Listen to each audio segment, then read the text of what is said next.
Chapter 2: The Camp of Jesus in the Presence of Miracles.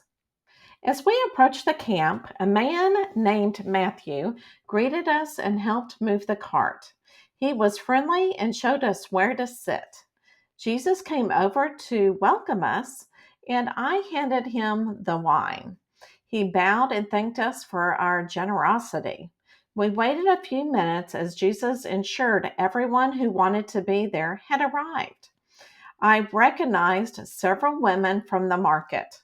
A fire burned near where Jesus stood, and everyone sat in silence, anticipating his words. Jesus welcomed everyone and asked us to hold hands, calling us his brothers and sisters. He led us in a prayer of love and peace, asking us to repeat certain phrases aloud. The atmosphere grew, charged with energy. Jesus explained that by coming together as one, our collective soul power strengthened. Afterward, he invited us to meditate, clearing our minds to allow the Holy Spirit to enter. I found it difficult to clear my mind, still buzzing with excitement. Others began to speak in a heavenly language I had never heard. Unable to focus, I opened my eyes and I witnessed a miracle. A glowing light surrounded Jesus, connecting to each of us. My hands glowed too. Jesus opened his eyes and said, "May the gift of light forever shine in love." Everyone then opened their eyes. Overwhelmed and enlightened, I fell to my knees. Mary was the first to ask if I was okay, and I heard myself sobbing. Suddenly, Jesus appeared before me.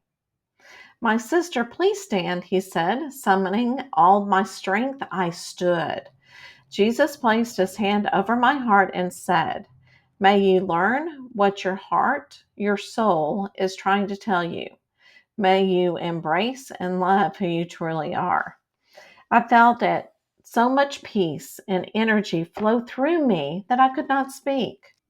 Jesus gazed at everyone. Does anyone want to share what they received from the heavens? Only silence filled the air until my friend Mary spoke up. "May I share?" she asked. "Yes, sister, please share," Jesus replied. There was a gasp from a man in the crowd. Jesus addressed him before Mary could continue. "Do you have anything to say?" he asked. The man responded, "Women are not supposed to speak at meetings attended by men." With love in his voice, Jesus said, "In the eyes of heaven, do you think God made only men in his image? He also made women in his image as well. Men and women will receive messages from the heavens since they are of God's essence." Mary began to speak. "I saw many angels of light showing me that they are always around us to love and protect us. They protect us from dangerous situations that occur on earth. They wanted us to know that we can call on them when we need them." Jesus thanked her for sharing her message. He told us that our messages are sacred to us and us alone, meant to help guide us in the present. He then asked if anyone else wanted to share, but no one else spoke up. I, Sarah, had to deeply reflect on what had been given to me. Jesus told us that if we wanted to come again the next night, the camp would be east of Jordan, following the earth's directions. One meeting would raise the vibrational energy of the town. For now, let us drink and eat to worship our time together. Be grateful for your blessings, he said. With those words, everyone yelled and smiled, celebrating our soul gathering. I took my wine pitcher from Jesus and served others. Mary and I sat together. As we ate, I told her how proud I was of her for sharing her sacred message. She told me she felt a calling to share and believed it was important for everyone to do so. Jesus came over to us and asked if we were coming tomorrow. Mary replied, "As long as Sarah is coming." I laughed and reassured them I would be there.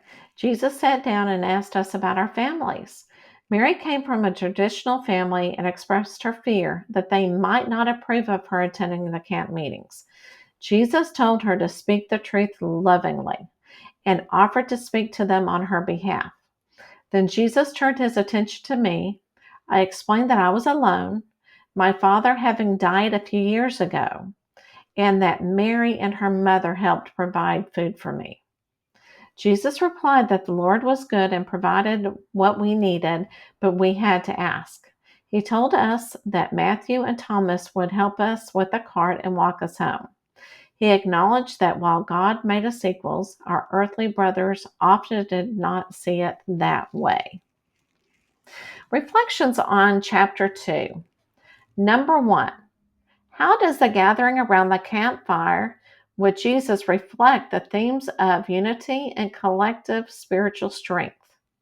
What do you think is the significance of everyone holding hands and sharing in the prayer? Number 2. Sarah struggles to clear her mind during the meditation, but then witnesses a miraculous light. How does this experience contribute to her spiritual growth and understanding? Number 3. The chapter highlights a moment of gender tension when a man questions Mary's right to speak. How does Jesus' response to this challenge reveal his views on gender equality? How does this interaction shape your understanding of the roles of women in spiritual communities?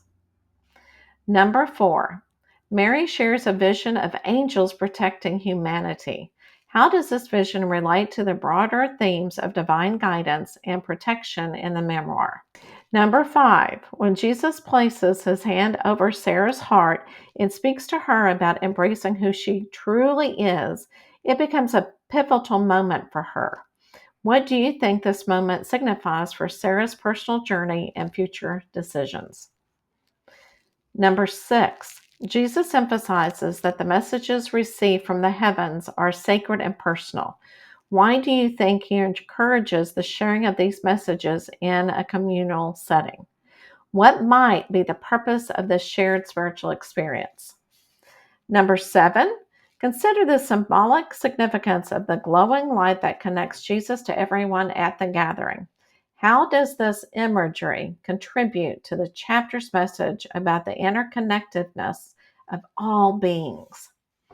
Number 8, Sarah and Mary both express concerns about how others might perceive their participation in these gatherings. How does this reflect the social and cultural challenges they face? What do these challenges say about the broader social context in which the story is set? Number 9, the chapter ends with a sense of community and celebration. How does this clothing scene reinforce the themes of gratitude and togetherness that are woven throughout the chapter? Number 10, Jesus reassures Sarah and Mary that God provides what they need, but emphasizes the importance of asking. How does this idea of asking for divine help resonate with you? How might this principle apply to your own life?